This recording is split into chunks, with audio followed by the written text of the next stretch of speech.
15 साल की दलित लड़की, 11 साल की बच्ची, 22 साल की युवती, 4 साल की बच्ची। दलित महिलाओं के खिलाफ हिंसा, दलित महिलाओं के खिलाफ बलात्कार की घटनाएं लगभग आम हो गई हैं। सन 2014 से 2018, 2019, 2020 के दरमियान साल तो जरूर बदले, लेकिन अगर कुछ नहीं बदला तो वो था दलितों के खिलाफ हिंसा और दलित महिलाओं के खिलाफ बलात्कार की कहानी। फिलहाल पूरा देश हाथरस में हुई विभत्स गैंगरेप की घटना, उसके प्रशासन की संदिग्धपूर्ण भूमिका को लेकर आक्रोशित है। लेकिन एक बात समझने वाली है कि ये केवल बलात्कार का मामला नहीं है, बल्कि सड़ी हुई जातीय सोच का परिणाम है। हम ऐसा क्यों कह रहे हैं, उसे जानने के लिए ये वीडियो देखिए। इसको सीबीआई पे भरोसा नहीं है, आराम से। इसको एसआईटी पे भरोसा नहीं है, इस पे कानून पे भरोसा नहीं है। क्या एक बार मुलाकात कर, हम तुझे भरोसा दिलाएंगे। जो तू यहाँ राजनीति कर रहा है ना, तुझे भरोसा दिला देगा। दौड़िया ठाकुर घर में पैदा होना, एक बार भरोसा दिला बेटा हमारा। तेरे मुलाकात करने तेरे भाई आए बड़े, आजा जल्दी आ।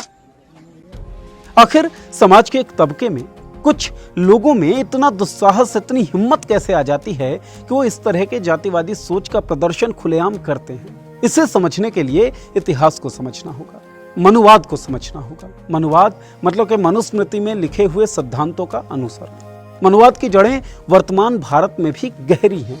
इस बात का प्रमाण इसी साल के शुरुआत में हिंदू महासभा के एक नेता से बातचीत के दौरान हमें मिला। आप भी सुनिए। मनुस्मृति या संविधान? मनुस्मृति संविधान के विरुद्ध नहीं है। मनुस्मृति या संविधान, एक शब्द में सर।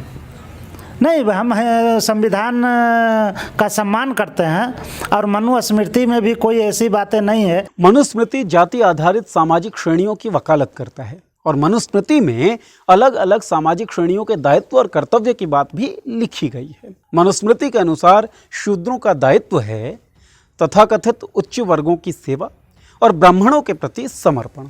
इसके अतिरिक्त उसके पास और कोई अधिकार नहीं है। भारतीय वर्ण व्यवस्था की ये चित्र देखिए, तस्वीर देखिए। इसमें शूद्र पैर हैं जो कि संचालित होंगे दिमाग से, और दिमाग हैं ब्राह्मण। लेकिन 1950 में जब हमारे देश का संविधान लागू हुआ तो उस संविधान ने अधिकार दिया समानता का, बराबरी का। इंसान को जाति के आधार पर बड़ा या छोटा नहीं किया। संविधान के द्वारा प्रदत्त बराबरी का यह अधिकार मनुवादी सोच के लोग पचा नहीं पा रहे हैं। इसी कारण दलितों को उनकी औकात याद दिलाने के लिए इस तरह के विभत्स कार्यों को अंजाम दिया जाता है, जिसमें दलित महिलाओं के साथ बलात्कार आम है। पितृसत्तात्मक समाज में बलात्कार के अलावा और क्या हो सकता है किसी को उसकी औकात याद दिलाने का सबसे बड़ा साधन? कई दलित एक्टिविस्ट इस बात को कहते हैं। आंकड़े भी इस बात की गवाही देते हैं।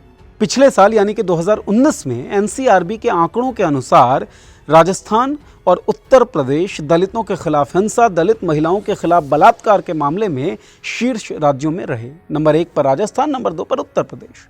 एनसीआरबी के आंकड़ों के मुताबिक राजस्थान में 554 दलित महिलाओं का बलात्कार हुआ 2019 में, जो कि रिपोर्ट की गई, और उत्तर प्रदेश में यह संख्या रही 537। एक दिन में औसतन 10 दलित महिलाओं का बलात्कार हुआ। इन्हीं आंकड़ों को लेकर हमने बातचीत की जिग्नेश मेवाणी से, जो कि विधायक हैं गुजरात से और दलित समुदाय से आते हैं। जिग्नेश ने बातचीत में हमें बताया कि राजस्थान या उत्तर प्रदेश में इस तरह की घटनाएं, दलित महिलाओं के खिलाफ बलात्कार के जो मामले हैं, उसका मुख्य आधार है समाज का सामंती और सवर्णवादी सोच।